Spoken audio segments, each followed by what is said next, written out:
السلام عليكم ورحمة الله تعالى وبركاته. داوديال ملك الصوات جوجتان كسر وذا برنامج كارمها بالشدة واضح اللي كان وكلنا نوجا برتين ناس توصاد وداوتان تيفي جزر تيفي عروتي صديحية مقالة الجيتشيجا تضبط كني برنامج كا وحمرتين وجوا مدح كوميشن كا قابلات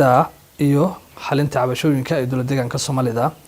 إفراح محمد حسين أو طبعا أنا حفيز كذا وصوب وقرني هدي لا ودلنا وقولوا أنت برنامج كبدو جرنا إفراح وحنا وحكوا يدين دونا أذيك جو بحيو حفيز كا iyo dabcan sida ay u qaabilaan bulshada halkan adeeg u soo doonto iyo habka ay u xaliyaan cabashooyinka bulshada ay qabaan ifraxad ma maasan tahay maadaama aan naga aqbashay inaan xafiiska ku imaano dabadeedna aan wareysi kala yeelano adeeg bixinta xafiiskan u bixiyo ugu horeyntii waxaan rabaa inaan bal nooga warbixisid adigoo la hadlay barnaamijka arrimaha bulshada maadaama adeeg aad bixisaan oo inta badan bulshada siisaan wuxuu qabtaa xafiiskan adeeg uu bixiso nooce xafiiskan komishinka baarida xalinta cabashooyinka wuxuu asaasan yahay ka jawaabida baahida shacabka bulshada wuxuu adeegaas baahiyahooda sida xafiisyada horumarinta ay ka cabanayaan taasoo xafiiskan uu adeega xafiiska si guud ahaan wuxuu asaasan yahay inuu xaqiijiyo arrimaha bulshada baahida ay ka qabaan sida xafiisyada horumarinta xafiiskan guud ahaan uu asaasan yahay waqti marka dabcan ma jirtaa bulshada halkan timaado adeeg u soo doonta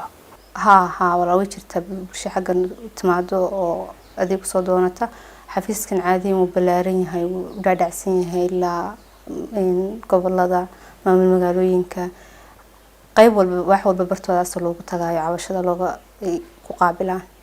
وقتي طبعا مركا حفيز هذا لنا أحد مركا دولة دوكلة توقاب كدولة شقيسان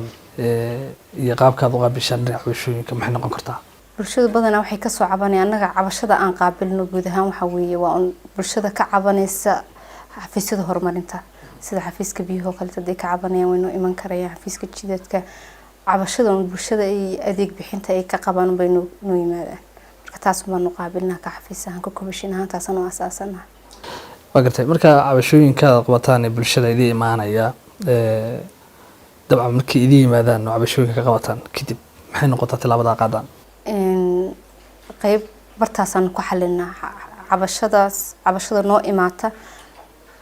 meesha ay ku saabsan tahay markaasaan guddi baan u asaasnaa guddigaas tagta way soo baaraan haddii ay noqoto cabasho fudud bartaa lagu xalin kale bartaasaan ku xalinaa ka xafiis ahaan haddii kale xafiiska laga soo cabanayo baan warqad u dirnaa bartaasaan aan jawaabta ku keenaana procedure-ka loo maro inaad qaabishaan cabashooyinka dadkan idii imaanaya aad qabataan cabashooyinka qabataan wuxuu noqon karaa cabashada guud ahaan xafiisaan aan qaabilno waxa weeye waa cabashada adeeg bixinta cabasho kale tama ah xafiisyada horumarinta waxay ka cabanayaan bulshada oo baan qaabilnaa cabashadaas markay noo timaado guddiba oo asaasan guddigaas baa baaritaan ku sameeya saasa xafiiskii laga soo cabanay for example aan xafiiska horumarinta howlaha guud baa laga soo cabanaya waaxda cabashooyinka oo asaasan xafiiskaasi tagayaan cabashada noocaasa noo kintimaaday ee ka xafiis ahaan markaas iyagana cabashadaas aan ku xalinayna guddigu marka si arintan loo xaqiijiyo cabashadan bulshada ka soo yeeraysa ma waxa jira baaritaan uu sameeyo oo arrimahan uu xaqiijiyo ka hor inta uusan xafiiska warqad loo dirin waa inuu soo baaraa haddii ay tahay heer deegaan baa soo baarayso degmooyinka kale cabasho degmo ka timaada dhici karaysa cabashada degmada ka timaaday xafiiska qayb baa jirta degmada oo asaasan xafiiska cabashooyinku degmada jooga way soo baarayaan baaritaankaas haddii uu sax noqdo cabashooyin badan oo fashil ma jiro oo sax noqon cabashada haddii sax noqotana saas ku soo gudbiyaan haddii aynan sax noqon bartaas ku fashilantaa marka tusaale cabashooyinka fashilmo kaleeto maxay ahaayeen qaabka u dhaceen cabasho been abuur oo kaleeto waxay dhihi karayaan bulshadu waxaas baan xafiiska noocaas waxaa nooma qaban markaas baaritaan baa lagu sameynaya in la qabtay in kale la ogaanay haddii la qabtay bartaas cabashadaas waxay noqotay cabashadii aanan been abuur oo kale fashilantay bay noqotay haddii ay tahay cabasho taaganna bartaasaan kusoo gudbinayo ka xafiis ahaan waaxda oo asaasan aan ku qaabilnaa may dhacdaa maadaama cabashooyinka xafiisku ujeedooyinku waaweyn u asaasan ka mid tahay qaabilada cabashooyinka aad sheegtay dhanka bulshada may dhacdaa inaad tagtaan amaba aad xubno u dirtaan amba dadka wakiiladeedii ah degmooyinka ama gobolada jooga bulshada inaad dhex gashaan oo aad wareysataan waxyaaba because waxaa laga yaabaa in qaar badan oo cabasho qaba haddana aysan awood u yeelan in xafiisyada yimaadaan marka ma dhacdaa inaad la sheekaystaan bulshada dhexgalka ku samaysaan dhexgalaa samaysaan si aan arrimaha jira uga ogaataan horta si guud ahaan bulshada fahan guud ahaan ka xafiiskan cabashada kama ay haysato dadka ka haysta waa wax yar oo yimaada xafiiskaas annagu waxaan sameynaa kormeeraan tagnaa ka xafiis ahaan xafiiska hirdigan kormeeru tagaa cabashada bulshada inay bartaas inay keensadaan xafiiska ay kusoo caban lahaayeen xafiiska baahidooda ka jawaabi lahaa inuu yahay oo asaasan yahay maadaama faham buuxa inaan ka haysan waanu dirnaa waanu tagnaa waanu ka dhaadhicinaa laakiin si guud ahaan weli awooddaas uma lihin laakiin isku dayayna insha allah waxaa hadda ka dambeeya inaan bulshada shirweynayaal u qabano ka dhaadhicino waa gartay saa sheegtay fahan ma jiro iminka saa ka dhawaajisay inkastoo iminka aad sheegaysa aad sheegtay inaad qorshuhu aad ku darsanaysaan inaad wacyigelin bulshada kasii doontaan laakiin laga yaabaa in bulsho badan oo markii dabcan ay cabashooyin maqlaan cabashadu ay badnaan kartaa dhinacyo kalena way duweyn kartaa wadada loo maro sharciyada loo maro qaabka ay tahay in loo gudbiyo qudhan in si fahansanina suuragala bulshada waxaan u sheegayaa xafiiskan inuu yahay xafiiskii ay cabashadooda kusoo gudbin lahaayeen cabashooyinka aanu qaabilno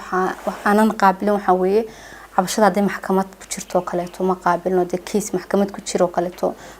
xafiisyo oo asaasan baa jira marka kiisaskaas oo kaleeto ma qaabilno cabashada ay ka qabaan xafiisyada horumarinta waxa weeye waa xafiiskii kaliya ee back upka meesha kaliya ay kusoo noqon lahaayeen inuu xafiiskan cabashada u yahay inay yimaadaan ee cabashadooda keenaan for example ahaan dadkina ma fahansana in meesha kusoo caban lahaayeen ma ka dhaadhacsanaba inay jirto xafiis u qaabilsan cabashadooda horumarinta sida hadda leyrka oo kaleeto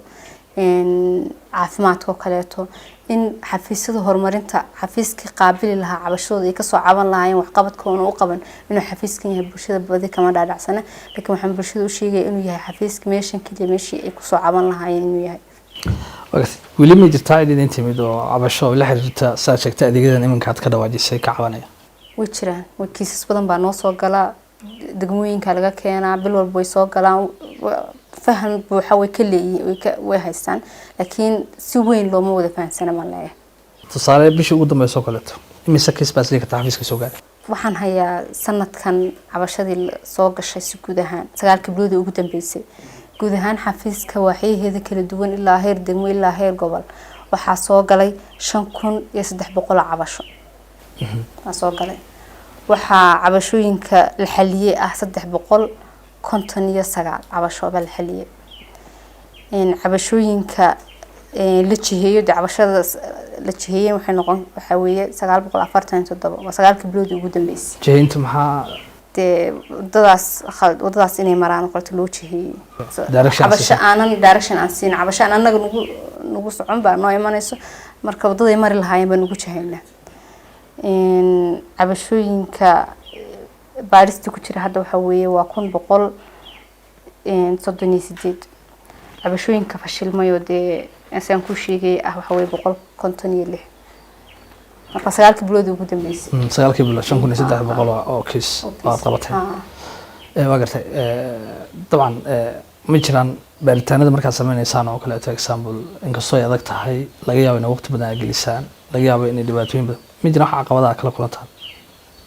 xilliga baaritaanada sameynaysaan la xiriira kiisaskan lidin soo gaarsiiyo way jirtaa si guud ahaan waxa laga yaabaa inay maamulka laftigeeda inuu faham buuxa ka haysan way moodayaan xafiiska in isagu dabagal ku yahay ama fashilaad uu ku yahay soo way dhici karaysaa cabashooyin caqabado badan inay jiraan arrinta noocaas laakiin markay dhacdo maxaa sameysaan oo ladii arko inaad dabagal ku tihiin oo kale waan ka dhaadhicinaa ugu qancinaa inaan iyaga sixitaan u nahay mooyaan aan dabagal aan ku ahayn tusaale markii sidan oo kale shaqadu ay tahay cabashooyin lidin keenayo xafiisyo aad naftikiina inaad ku dabagashaan ay tahay bulshadiisa iyo adeegii wax badan uga ogaataan ay tahay way adkaan kartaa mararka qaarkood marka loo fiisho saa imanka aad ka dhawaajiso aragti kaleeto ducaan laga qaadan karaa ma jirtaa wada shaqeyn la leedihiin xafiisyada oo in arrimahan idin kala shaqeeyaan aad u sheegtaan oo dabcan xafiiska madaxtooyada wada shaqeyn leenahay xafiiska director aan toos u tagno waxa weeye xafiiska madaxweynaha xafiiskan marka xafiisyada kaleeto wada shaqeyn wada leenahay xafiisyada si u badan yihiin oo xafiisyada horumarinta dhan wada shaqeyn wada leenahay cabashada anu keena horay uga jawaabaan iyaga laftooda okay dabcan saa sheegtay iminka bulshadu markay la yimaado nooca cabashooyinka aad qabataan waad sheegtay qaar aadan qabanin ayaa jira bulshadu markaa dabcan idin timaado oo kaleeto example cabashooyinka idin soo gudbinayaan ma waxaad ugu guddoontaan qaab qoraalaha ka diyaarisaan oo dabcan qofkii aragtidiisa wax badan uga ogaataan mise dabcan soo qofkii iyadoo ii sheegay documentii baad inuu idin keena baad weydiisaan mise qofki markuu idin sheego un baa isla halkaas ku diyaarisaan cabashadii sidaasaad uga qortaan sidaasaad dabagal ugu samaysaan maya arji baa jiro qof ku soo qoranayo documenti baan ka diyaarinaa documentiga aan ka diyaarino cabashada ku socoto saasaan ku qornaa wada cabashada xafiiskayga hadaynu ku soconnaa waxaan dhahnaa xafiiska noocaasi cabashadiina ku socota directed cabashada aan qaabili kareyn saa ugu taga saasaan u jeexinaa iyagana marka cabasho nooc kasta ay tahay ma qaabilna cabasho nooc walba ay tahay waa xafiisyada horumarinta cabashada laga soo cabanaya bulshada ka soo cabanaya baanu qaabilnaa ka xafiis ahaan waa saasana tan degmooyinka oo kale to example cabashooyinka degmooyinka maxay inta badan ku saleysnaayeen waa horumarinta adeegyada horumarinta adeeg bixinta bay ku saabsanta xafiiska caafimaadka kale hadii bulshadu ka soo cabanayso u yimaadaan bulshada socoto xafiiska noocaas ka soo cabanaya degmooyinkii maadaama aanan gaari karin annagu ka xafiisanaan awood aan u lahayn inay meel walba wax noo jooga cabashada qaabisho ayay u asaasan yihiin example dhawaan waxaad ka mid ahayd wafdigii madaxweynaha la socday toddobaadkan ku soo gudbinay degmooyinka qaybo ka mid ah ama gobollada ku soo maray meelo badan xiriir jiray qayb ka ahayd dabcan bulsho badan waxa laga yaabaa inaad halkaasi dabcan ku aragtay ma jirtaa bulsho aad la kulanto kulamo la qaadato aad wax ka weydiisa baahiyahooda may si gaar bulsho aan ka xafiis ahaan aan la kulmay ma jiro laakiin de waftigii madaxweynaha la socday maadaama cabashada dhacayso oo cabasho soo noqonayso loo og yahay saasun baan u noodgareysanay u qoranay saasun baan u hayay maadaama ay soo jeedinayeen bulshada cabashadooda iyagoo meel walba jooga saasun baan u qoranay ka xafiisana waxaan rabaa sanad baa dhamaanaya dabcan sanadna waan ku guda jirnaa dawaaqo iminka waan soo socdaa sanad cusub sanadka iminka maxaa ku qabsoo masli kartaa ka ifraaxaan inta xafiiska joogta sanadkan wax badan baa qabsoomay to xafiiskan tababaro badan baan qabanay oo degmooyinkii gobolada u qabanay maamulada waliba special maamulada u qabanay kormeeraan sameynay marka wax badan baa qabsoomay baan dhihi karaa sanadkan insha Allah laakiin qorshooyin badan sanadada dambe inaan qabano waan rajaynaynaa tababarka maxaa yaa qabateen xafiiska cabashooyinka waxyaha noo joogan tababar u qaban iyaga laftigooda faham buuxa say qaabilaad ay u qaabili lahaayeen cabtaha u imanay u soo dhaweyn lahaayeen cabashooyinka ay u qaabili lahaayeen iyaga laftigooda tababar baan u qabanay maamulada laftigooda tababar baan u qabanay maamulada gobolada kaleeto maadaama isbedbedel badan ku dhaco faham buuxa inay ka haysan baa dhici kara marka iyaga laftigooda tababaraan u qabanay marka iyagii baa tababar u siisaysan inay dadkii qaabkii u qaabili lahaayeen wagartay sanadkan iminka soo socda 2014 maxaa xafiisku qorshe Soomaaliya karnaa waxaa noo qorsheysan inaan bulshada aan isugu yeerno xafiiskan aan ka dhaadhicin at least faham buuxaan ka siino inay yihiin meesha kaliya backup-kooda ay u soo noqon lahaayeen ee cabtu iman lahaa inaan bulshada ka dhaadhicino shacab weynaha si guud aan uga dhaadhicino baan insha Allah tababaraan inaan qaban doonina sanadkan qorshaha ku jira waa gartay tusaale waxaa laga yaabaa xafiisku iminka halkan xaruntiisa waa jijiga 12 gobol oo kala tagtaa marka dhamaantood u ka howlgala adeega ka bixiya mise waxaa jira gobollo gaar ah may dhamaantood gobollada degmooyinka maamul magaalooyinka dhamaantood u ka howlgala xafiiskan maadaama aanan gaari karin ama de meesha laga soo cabanaya anagu toos u tagi karin wax baa joogta xafiiska qaybtoodaas un baa cabashada si u soo gudbisaan la gaari karin access ka loogu sameeyo marka dadka xagga wakiilada idin jooga cabashooyinka idin soo gudbiyaan marka sideeda baad hawshu u qabshaan mise dabcan saa u sii hubisaan cabashadaasi waa la hubaabaan ka dhihi karnaa maadaama xubnihii soo baareen soo gudbiyeen marka sideeda aan hawsha ku sii galnaa tusaale marka qofku uu baxo uu tago xafiiskii oo cabashada ka qabo tusaale iska tago ama maybe leerka la tusaale soo qaato iska tago oo aan iyagii toos u tago maxaa dhib ku jira oo aan xafiiska imaanba inaynan si wacan kuu soo dhaweyn ama kuu qaabilin baa laga yaabaa laakiin ka xafiis ahaan markay ka socoto cabasho xafiiskan ka socoto iyaga laftigooda waxay ku tahay baqitaan bay ku tahay way horey cabashada gudbinayaan marka inayna direct meeshay ka cabanayeen inuu tegin xafiiskan toos u yimaadaan xafiiskan ku soo cabtaan marka xafiiskan cabashadoodu eego xafiiska leerka kale hadii laga cabanayo saa loogu tago example leerka naftigiisa dad xiraaq ku sameeyo cabashada ugu badan ee jijiga iminka aan joogno waxay tahay inta badan bulshada markaan dhex joogno cabashooyinka la xiriira dhanka leerka u badan tahay weli ma jirtaa kiisas dhanka leerka la xiriirta bulshada kaga timi cabasho ah dabadeedna aad wax kaga qabateen qoladan leerka aad kala xisaabta kala samaysan way jirtaa cabashooyin bulshada ka soo cabteen xaafadaha aan leerka soo gaarin oo kale ay ka soo cabtaan inoo yimaadaan bulshada isku xiran oo inoo yimaada baa jira marka waax baa jirta oo aasaasan waaxdii baa cabashada ku qorta toos xafiiskaas loogu taga xafiiska leerka way jirtaa dhowr cabasho waa la heli karayaa waa kala hadasheen marka xafiiska leerka waa laga hadlay bartaas lagu saxay way jirtaa sida tayleego kalteeda laftooda bulsho badan ka cabanaya jiro inoo yimaada saasaan iyadana ku xalina marka xal aad ka gaarteen tusaale xafiisyada marka aad sheegto dabcan hadana dib idinku soo laabto cabashada noocyada bulshada inay kaga timid weli ma dhacdo may intaan garanaya anigu xafiiska joogo kiis nagu soo noqday ma jiraan laakiin inaan kiisas badan oo la xaliyay jiraan baan ogahay waxa ku weydiinaa wax su'aasha ugu dambaysa oo fursada ka faa'iideysanaya tusaale waxaad u jeedinaysaa bulshada adeega dabcan aragtida ugu dambayso aad u dhiibinayso aad bulshada u jeedinayso aragtida ugu dambayso fariinta ugu dambaysa barnaamijka ka faa'iideysanayo waxaan u sheegayaa bulshada inuu yahay xafiiskan xafiiskii ay ku soo caban lahaayeen ee cabashada ku soo gudbin lahaayeen hanaanka adeeg bixinta ay markay ka cabanayaan xafiiska kaliya ay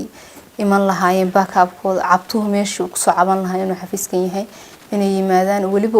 ku yaala meel walba degmooyinka dhan ku yaalo ay ka heli karayaan meel ay cabashada toos ugu soo gudbiyeen inuu xafiiskan yahay in bulshada soo gudbinay daawadayaal waxaa la soo gaaray guntii iyo gabagabadii barnaamijka arrimaha bulshada oo si toos aad uga daawanayseen TV-ga SRTV xaruntiisa dhexe magaalada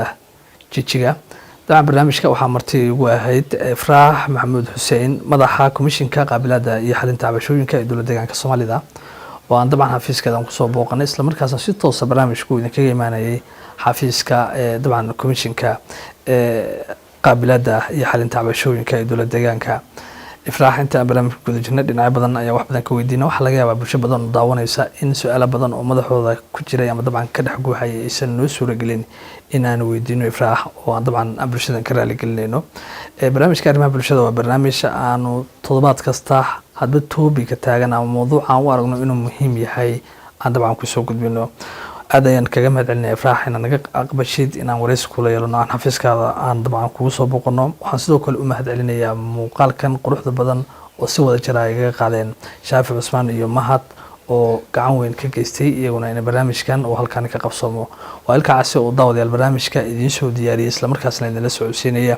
intaan toddobaadkan barnaamijkan mid lamid aan ku kulmi doono anagoo isku duuban dhammaanteen waxaan kaga tegaynaa sidaas iyo kulanti dambe xiiso leh